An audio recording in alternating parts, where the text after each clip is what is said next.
வயக்காட்டுக்கு செல்கிறார். ஆட்டு மந்தைகள்ல ஆட பிரிச்சு அறுத்துட்டு இருக்கும் பொழுது திடீரென்று ஒரு அசரீதியான ஒரு சத்தம், கொல்லாதீர்கள், என்னை கொல்லாதீர்கள் என்பதாக ஒரு சத்தம். அந்த இடத்துக்கு போய் பார்க்கிறாரு. ஒருவன் இரத்த வெள்ளத்தில் மிதந்து கொண்டு கிடக்கிறார்.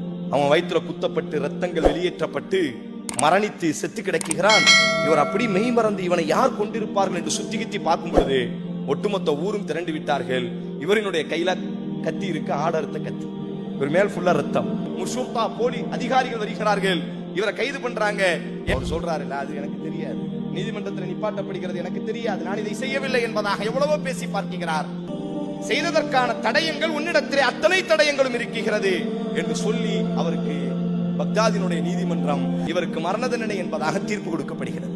மறுநாள் புகா நேரம் கைகள் கெட்டப்பட்டு பக்தாதினுடைய வீதிகளுக்கு கொண்டு வரும் பொழுது எல்லோரும் நின்று அழுகிறார்கள். குறிப்பாக அவனுடைய பச்சிலம் குழந்தை. எல்லாரும் அழுகுறத பார்த்த உடனே, அவன் குழந்தை அழுகுறத பார்த்த உடனே அந்த இறைச்சி வியாபாரி ஒரு வார்த்தை சொன்னான், எனக்காக அழாதீர்கள், உண்மையில் நான் இந்த தவறை செய்யவில்லை, நான் எவனையும் கொலை செய்யவில்லை, ஆனால் சாகுவதற்கு தகுதியானவன் தான் இன்றைய தினம் சாக போகிறான். 20 வருடத்திற்கு முன்னால் நான் யூப்ரட்டிஸ் நதிக்கரையிலே இக்கரையில் மக்களை ஏற்றிக் கொண்டு அக்கறையிலே நான் மக்களை இறக்கி விடுவேன். ஒரு நாள் ஒரு அழகான பெண் என்னுடைய படகிலே வந்து அமர்ந்தாள்.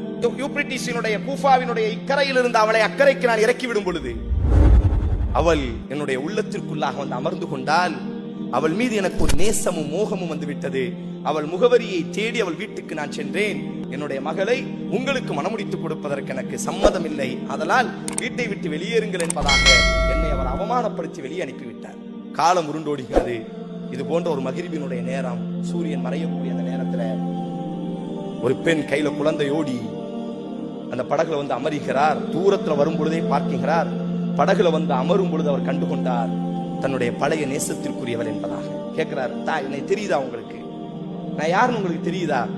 அவ சொன்னால், ஆரிஃப் எனக்கு தெரியுது, நீங்க யாருன்னு எனக்கு தெரியுது. ஒரு நாள் என்னை நீங்கள் வீட்டில் வந்து மனம் முடிப்பதற்காக பெண் கேட்டீர்கள் அல்லவா? ஆம், நான் தான். இப்பொழுது அந்த சூரியன் மறைகிறது, இருள் கவ்வ ஆரம்பிக்கிறது. அந்த குழந்தை அந்த நபர் என்ன செய்யறான், படகோட்டி பிடுங்கி அந்த புள்ளை என்ன செய்யறார் அப்படின்னு சொன்னா அந்த தண்ணியில முக்கிறாரு, தலை கழுத்து வர. அவர் சொல்கிறார், இன்றைய இரவு நீ என்னோடி சயனிக்க வேண்டும், என்னோடி நீ தவறு செய்ய வேண்டும், அப்படி இல்லாவிட்டால் இந்த குழந்தையை நான் கொலை செய்து விடுவேன், முக்கி சாகடித்து விடுவேன். தாய் பதற்றத்தில் குழந்தையை பாதுகாப்பதற்காக மேலே பாய்கிறாள். அவனை அடிப்பதற்காக சண்டையிடுவதற்காக பாய்கிறாள். ஓங்கி தாயை தள்ளுகிறான். தலை மண்டையிலே முட்டுகிறது. அந்த இடத்திலேயே தாய் மரணிக்கிறார். குழந்தையை முக்கி சாகடித்து விட்டு படகை கவுத்தி போட்டாரு. ஃபுல்லா வெளியில வந்து சொல்லிட்டாரு. படகு ஓட்டி கொண்டிருக்கக்கூடிய நேரம் திடீரென்று சூழல் மாறியது. படகு கவிழ்ந்தது.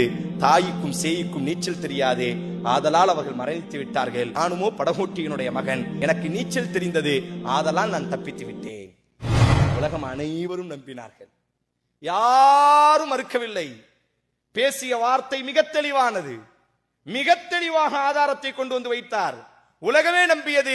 அதற்கு பிறகு அந்த படகோட்டி சொல்றாரு, அதுக்கு பிறகு எனக்கு அங்க இருக்க மனசு இல்லை, அந்த படகை வித்துட்டு பக்தாதுக்கு வந்து இறைச்சி கடை நடத்தி 20 வருஷ காலம் நான் வாழ்ந்து கொண்டிருந்தேன். எல்லோரும் மறந்தார்கள் என்று நான் நினைத்தேன். அதாலத்து ஸமா, வானத்தில் ஒரு நீதிபதி இருக்கிறான், அவன் எப்பொழுதும் மறக்க மாட்டான். நான் இந்த கொலையை செய்யவில்லை, இந்த கொலைக்கும் எனக்கு எந்த சம்மதமும் இல்லை. ஆனால் 20 வருடத்திற்கு முன்னால் நான் ஒரு அநீதம் செய்தேன் அல்லவா, அல்லாஹ் இப்பொழுது அந்த அநீதத்திற்கு என்னை பிடித்திருக்கிறான். அன்று செய்த ஒரு பாவத்திற்கு அல்லாஹ் அன்றைக்கு கணக்கு எடுத்தான், இன்றைக்கு கணக்கு